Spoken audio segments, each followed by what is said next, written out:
Morning everyone. So it is a pre-recorded Mentoring Monday. I've been away all weekend surfing down in Sennen with my surfing family. Lovely weekend, but I'm super tired and I'm not convinced that I'm mentally together enough to go live and make sense. So first of all, I'm pre-recording this, so you get this on Monday morning, because I made a commitment to you guys to show up on these Mentoring Mondays. I love them. I'm really enjoying them. I'm really enjoying just kind of sharing my thought processes, what I've done to date in terms of my yoga business career. And I've also had such lovely feedback from you guys. I know you guys love at some point on Monday tuning in and listening to me. I know lots of you like podcast me. So thank you so much for all your lovely feedback. So today I want to talk about Betty. Now I have spoken about Betty before. Betty is one of my graduates. So she joined my yoga teacher training course in April 2021 and graduated in November 2021. Now the backdrop to Betty's story is Betty had planned brain surgery whilst she was training to be a yoga teacher, and had an amazing recovery and managed to complete her course like with flying colours. But the net result for Betty was she hasn't been able to drive. Now, if you train with me, I'm an 8-month course, and around about month 5, month 6, I do start really actively encouraging you to set up a class, maybe 1 class a week, friends, family, teddy bears, pets, whatever, but get teaching, because I really passionately believe that nothing improves teaching like teaching. I'm an ex-school teacher actually. I taught secondary school music for 12 years, and within that period of time I also trained music teachers. I run the PGCE Cornwall Skit course, and I just keep coming back to this now as a yoga teacher trainer. You know, teaching is teaching. The subject knowledge, or there will be things that are specific to that subject, but literally the art of teaching is a skill within itself. And any skill you want to perfect, you have to practice. Like if you take surfing that I've been doing this weekend, you know, you can't just watch all the videos, read all the books and study surfing and think, right, I'll be able to surf now. You've got to practice to gain that skill. And it's the same with teaching. So there comes a point within your training that you have to just get teaching. So Betty couldn't drive anywhere. And what Betty did is get on her bike and cycle down to her local community hall. And this is the message today. Take action, get on your bike, go down to your local community space. And this is what Betty did. She went in, she asked questions and she listened, and she said, I had a lovely conversation with Betty last week, which is where all of this had come from. Betty just said to me, she said, I went in, I listened to what was needed rather than offering something that I wanted. And I think that's very, very powerful within that type of context, within that setting, within the community hall. So she went into individual groups and to ask how yoga would be useful to them. So as a net result, Betty has a weekly chair, a couple of weekly chair yoga classes, and a fibromyalgia class that she runs for a specific group every 2 weeks. It doesn't just end there. Betty has drawn down funding to fund these classes, to support these classes. And I think this brings into, for us, you know, a challenge, from what I find it challenging, a challenging area for us. These questions that come to me quite a lot, and I don't actually always have the answers to, by the way. How do I take yoga to people that need it, that won't necessarily access it? And when we think about access, we often think about affordability, and financial issues, affordability is absolutely one of those barriers to yoga, okay? But Betty and I also talked about the other barrier that is just taking action and going to a yoga class. You know, as yoga teachers, as yogis who love going into a studio setting, for example, we probably don't think twice, but about, you know, going and trying a new teacher or trying a, you know, a new venue. But I wondered if you can think back to that time, maybe when you went to your first class, or maybe when you, I get this a bit when I go to a new teacher in a new space, I get a bit like, oh, am I going to be okay? Are they going to think I'm rubbish? You know, those are those things that the ego fires up, that the subconscious brain put in as barriers to keep us safe, so that can prevent us from taking action to go into classes. And one thing that can be true, you know, is that just the idea of stepping into a new space, stepping into a new yoga class with a teacher we don't know, could be a huge barrier for people. You know, they can afford the class, but it's just those things. So what was really powerful, and Betty also said this to me, is she was taking the yoga into the spaces that they were already using, so the community centre. And with her fibromyalgia class, she actually runs that chair yoga class the hour before their bi-monthly meeting. So they're there anyway, they're coming into the space, it's on a day that they normally come in, it's just a little bit earlier than their meeting. So it's not just making the yoga affordable, it's making it accessible, because she in some ways, she's taking the yoga to them. The other thing that made me really proud of Betty was the funding.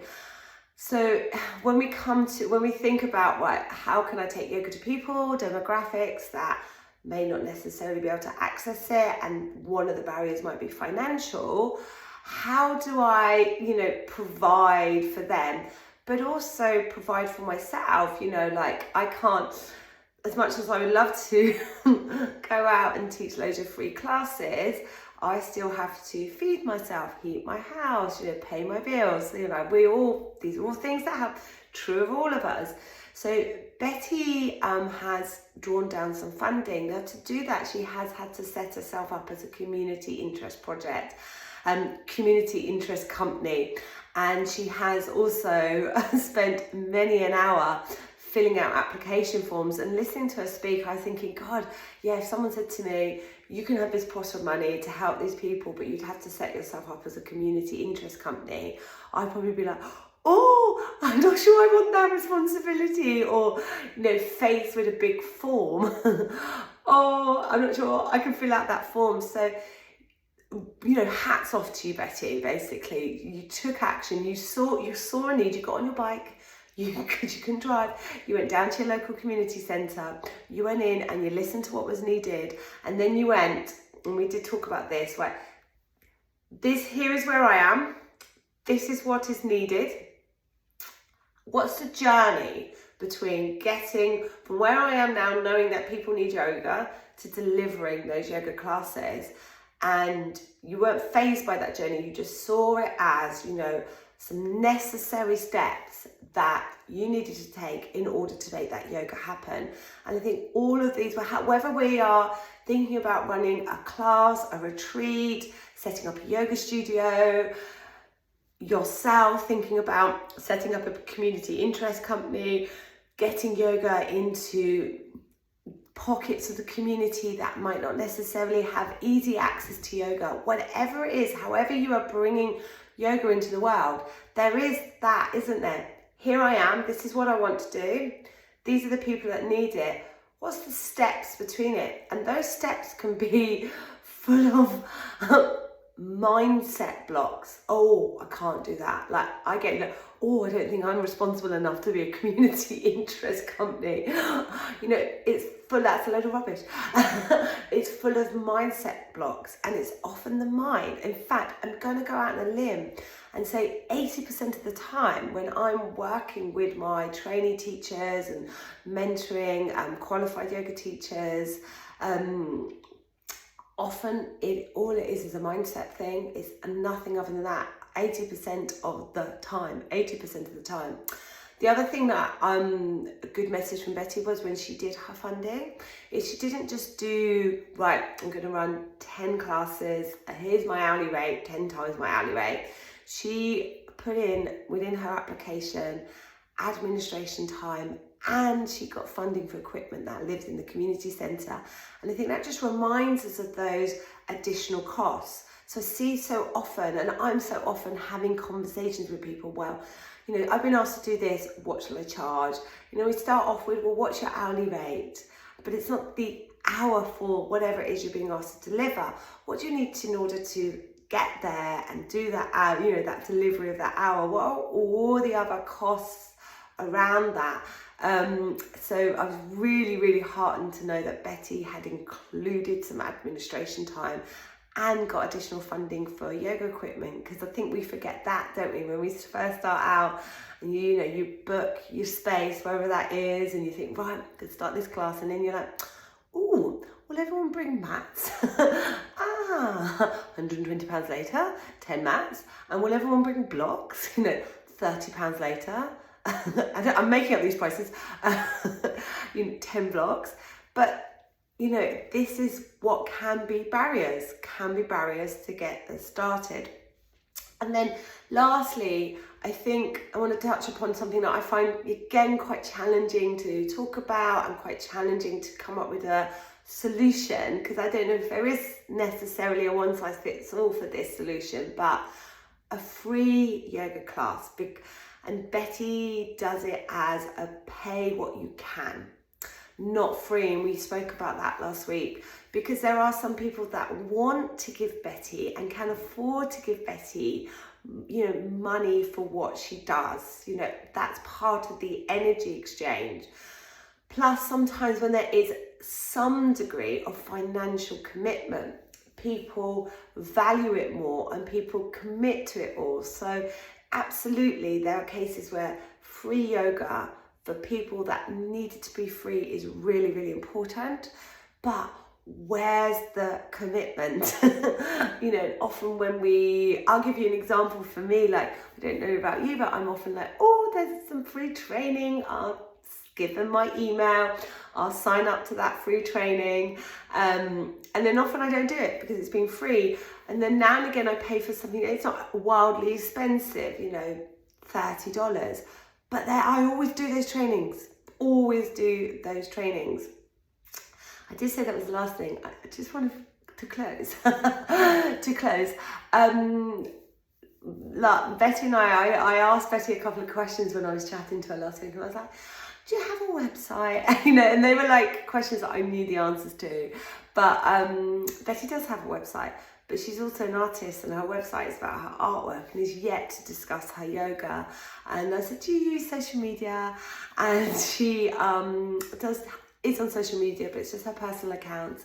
And I said, do you have a mailing list? And she has the email addresses of those that come to her classes, so she can contact them by email, but she's not signed up to any sort of like email provider. And Betty got on her bike and went down and physically spoke to people, listened to what they need, made a few flyers, and has, I think I'm right in saying, she may want to correct me if she listens to this on the chat, 3 or maybe even possibly 4 regular classes in this community space. And the challenge that Betty's got coming up is when that funding for those initial round of classes comes to the end, creating that sustainable model where the yoga still remains accessible and she still is accessible and viable for her, sustainable for her. So the message in Mentoring Monday really is all of those things that, you know, Betty kind of proves or suggests to us a different model, a model that we don't need a website, we don't need a massive social media presence, we don't need a mailing list, we don't need all this marketing, admin marketing that we can dump on ourselves, that we can get yoga into groups that we feel passionate about helping. And it might just be more, rather than a particular group, it might be like, I want to go into that space. There might be, you know, a space local to you that you want to go in, you know, an old people's home, a school. You know, the ideas, the possibilities are endless. But get on your bike and go into that space that you pass every day, that you know you could contribute to, you could help, and go in, ask, listen, and then create something that based on that. And then if you need to set up a community interest project, I can put you in touch with Betty. I know I will go to her if that ends up being something I'm like, I'm going to do that. So I hope you all have a good week. I look forward to seeing you all live next Monday. And once again, anything you want me to talk about, I'm more than happy to talk about. I'm full of ideas, so I'm not short of things to talk about, but I always happen to be directed by you as well. All right, my lovelies, have a good week.